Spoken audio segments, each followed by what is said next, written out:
NFL history is overflowing with underdog stories of the backup quarterback taking over in a time of crisis and helping their team win championships. Everyone knows the legendary stories of Earl Morrall and the undefeated 72 Dolphins, Kurt Warner and Nick Foles' Super Bowl runs, and even Tom Brady was a backup who turned his opportunity into a 7-championship dynasty. But there's another type of a great backup quarterback situation, where, instead of defying all odds and lifting a team in peril to historic accomplishment, they get to ride the curtails of a great team, win a Super Bowl, and contribute just enough to know that they couldn't have done it without you, all while raking in the heavy paychecks. And while we explore the best backup seasons ever, make sure to subscribe. Steve Young. You may know the story of Steve Young, Joe Montana's heir apparent who took over the 49ers in the early 90s, won the Super Bowl in 94, and wound up being in the Hall of Fame as one of the best quarterbacks of his era. But there's another side to the Steve Young story. Actually, there's 2 more stories here, but I'll save the USFL saga for another day.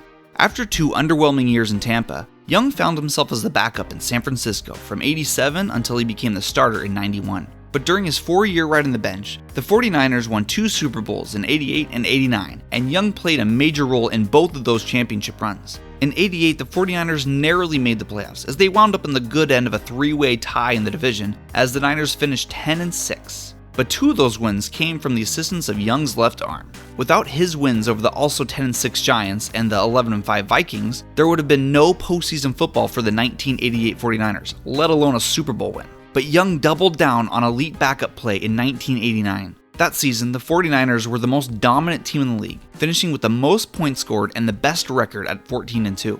And one of the most essential pieces of their success was Steve Young. Not only did Young finish 3-0 as a starter that season, he also had 2 relief efforts when Montana left mid-game, and Young won both of those as well. In back-to-back seasons, Young played meaningful snaps in combined 8 games, winning 7, and being one of the unsung heroes of the Niners dynasty in the 80s.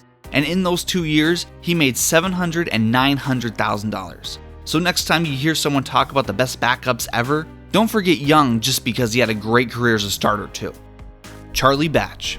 Batch stumbled into his legendary backup season in 2005, when the Ben Roethlisberger-led Steelers won Super Bowl 40. But he wasn't even on the team when the season started. Let me explain. Tommy Maddox was the Steelers' starting quarterback in 02 and 03. Batch, who had a solid starting experience in Detroit, was signed to be Maddox's backup in 2003. That season, the team only finished 6-10, so they utilized the good draft position to take their new quarterback in Big Ben. So Maddox became the primary backup in 2004 as Batch was placed on IR before the season started. In 05, Maddox and Batch competed for the backup role, and Batch lost, getting cut the day before the first game. However, he was signed back onto the team a few days later. The rest of the season, Maddox and Batch went back and forth between being number 2 and number 3. Each eventually started 2 games when Roethlisberger was hurt, and in those 2 starts was the difference. Maddox lost both his games, but Batch won both of his, and he only had to throw a combined 35 passes to do it. In the final few games of the season and throughout the playoffs, Maddox was inactive for every game while Batch was active.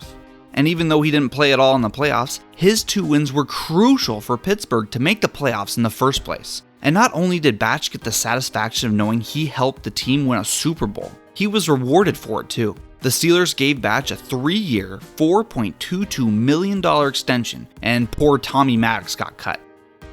Bubby Brister. Bubby was the Steelers' 3rd-round pick in the 1986 draft. He became the starter in year 3 and finished the season with a 4-9 record.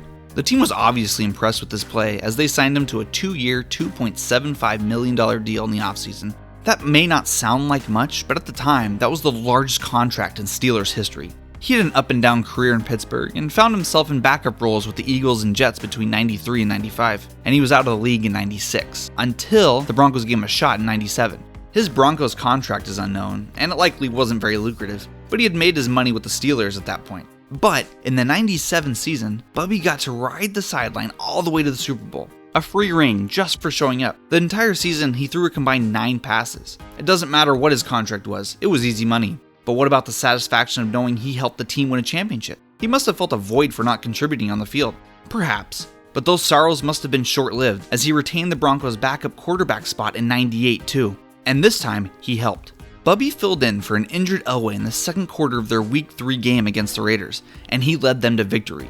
Bubby also started 4 other games throughout the season, and he won all of those too. After that, Bubby got to ride the bench for the next 8 weeks, only playing a couple series and blowout games, which leads us to the Super Bowl. The Broncos defeated the Falcons 34-19 in the big game, and as a reward for his success and relief, the team let Bubby take the final knee of Super Bowl 33, marking the end of an incredibly easy and successful 2-year backup quarterback stint. Other great options include Mark Wilson with the 83 Raiders, Joe Gilliam with the 74 Steelers, and Mike Ray with the 76 Raiders, but those will have to wait for another video. Thank you for watching. Was there a great quarterback season I missed? Let me know in the comments, and make sure to subscribe for more NFL videos.